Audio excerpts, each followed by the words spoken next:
દુનિયામાં કોઈ પણ જાતની ક્રાઇસિસ ઊભી થાય છે તો આખું માર્કેટ ક્રેશ થાય છે અને આપને મોટો લોસ સહન કરવો પડે છે.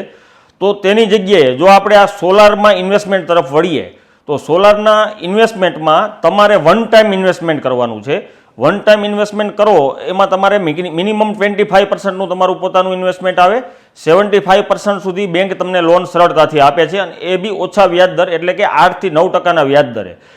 તો જો તમે આ સોલાર પ્રોજેક્ટ કરશો તો એનાથી તમે દર મહિને એક ઇન્કમ ચાલુ થઈ જશે, જેમાં તમારે 2 થી 3 વર્ષનો સમય નહીં દેવો પડે.